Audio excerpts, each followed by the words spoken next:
तुम्हारी वजह से जो कुछ भी हुआ मेरे साथ, हर चीज भुलाकर तुम्हारा साथ देने के लिए तैयार हूं मैं।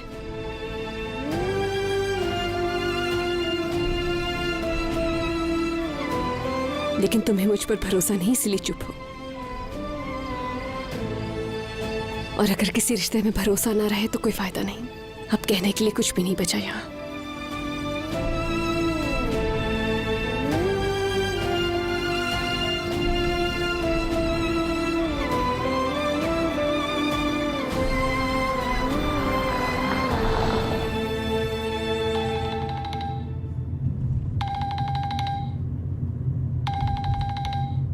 रेयान, रेयान ठीक तो हो ना तुम? ठीक हूँ मैं बिल्कुल आजाद भाई, वाकई में बिल्कुल ठीक हूँ। रेयान, तुमसे बात करनी है मुझे। देखो, ना कहने से पहले एक बार सुन लो। नहीं आजाद भाई, पहले आप मेरी बात गौर से सुने। 1 घंटे के बाद जो मैं एड्रेस भेज रही हूँ वहां आ जाइएगा। ठीक है, ठीक है, मैं वहां तुम्हारा इंतजार करूंगा।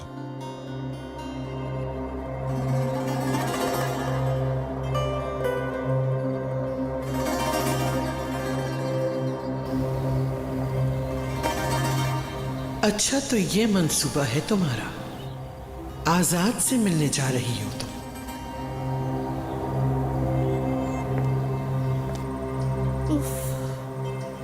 मैं क्या करूं? किस तरह से गुजरेगा ये वक्त? तुम्हारे टाइम पर मेरी इतनी तबीयत खराब नहीं हुई थी। मैंने सोचा नहीं था कि तुम जैसी शातिर औलाद पैदा होगी। खैर, अल्लाह तू मेरी हिफाजत करना और जो मेरी औलाद पैदा हो उसे नेक बनाना। अब तुम क्यों रुक गई? दबाती रहो मेरे पाँव। देखो कितनी सूजन हो रही है मेरे पाँव में। उफ खुदाया। इस उम्र में ये सब हरकतें करेंगी तो आपके साथ ऐसा ही होगा हंदान साहिबा। ये क्या बोल रही हो तुम?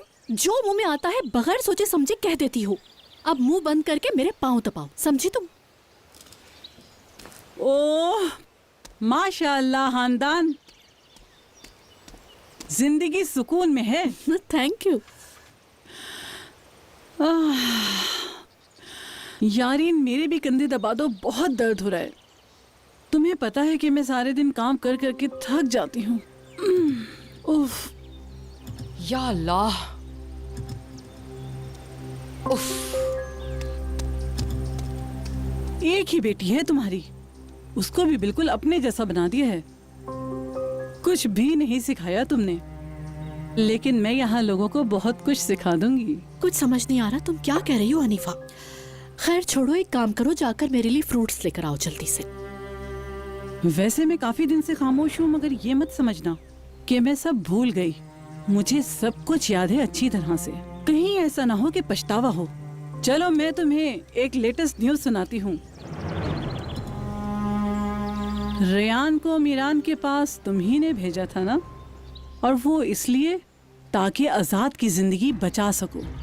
जरा सोचो तुम, अगर मैंने ये सब जहरा और खिजर को बता दिया तो तुम्हें उनके हाथों से कौन बचाएगा? मेरी बात अभी खत्म नहीं हुई। तुम्हारी बेटी यारिन, और अगर उसको पता चला कि इन सब में तुम्हारा हाथ है तो वो तो तुम्हें अपनी माँ ही नहीं समझेगी। आखिर वो तुम्हारी बेटी है, तुम्हारी तरह की चालें तुम पर ही चलेगी। एक बात बताओ हनीफा, ये सब करने के बाद तुम्हें क्या फायदा होगा? ये समझ नहीं आ रहा। बात मुकम्मल होने दो। तो कहाँ थी मैं तुम्हारे बच्चों की बात कर रही थी। आजाद भी तो तुम्हारा बेटा है। अगर उसे इस बात का मालूम हुआ तो क्या करेगा वो, जानती हो ना? हाँ, मुझे तो लगता है कि वो तो यही कहेगा कि मेरी कोई माँ इस दुनिया में है ही नहीं। अब तुम खुद ही सोच लो, तुम्हें क्या करना है। सोच लो, कुछ नहीं कहूंगी। हनीफा, तुम क्या मुझे धमकी दे रही हो? हाँ, ऐसी बात करने की तुम्हारी हिम्मत कैसे हुई? मत भूलो कि तुम एक मुलाजमा हो। तुम ये जानती हो कि मैं प्रेग्नेंट हूँ, लेकिन उसके बावजूद तुम मुझे ब्लैकमेल कर रही हो। एक बात कान खोल के सुन लो, तुम नसू की बीवी बनने के लिए मदद करो। तुम जल्द ही कोई रास्ता निकालो, क्योंकि अब मुझसे और इंतजार नहीं होता। और याद रखना, तुम कोई होशियारी नहीं करना, क्योंकि मेरे साथ दुश्मनी बहुत महंगी पड़ेगी।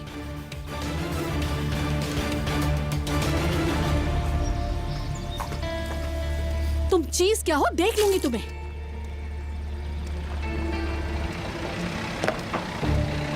जहान, खानदान, जहान मैं इधर हूँ। कैसी हो? ठीक हूँ। थोड़ा खुश नजर आ रहे हो।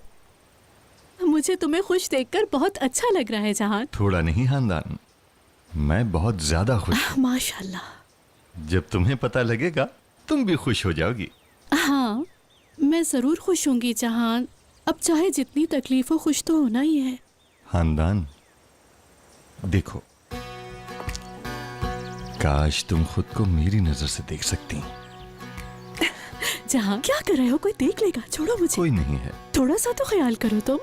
वैसे समझ नहीं आ रहा कि आज इतना खुश क्यों हो। कुछ नहीं, अभी तो कुछ नहीं हुआ, लेकिन होगा जरूर, याद रखना। कहना क्या चाह रहे हो? समझी नहीं तुम्हारी बात।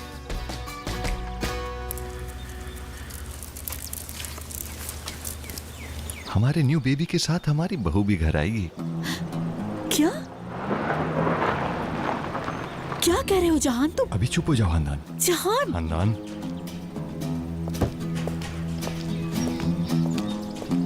प्लीज कुछ तो बताओ। खानदान, भाई खुश आमदीद। शुक्रिया। भाई कुछ हुआ है क्या?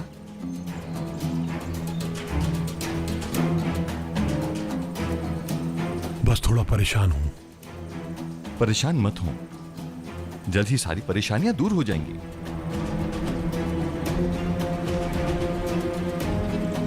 हम यहां क्यों खड़े हैं? आइए बैठकर चाय पीते हैं।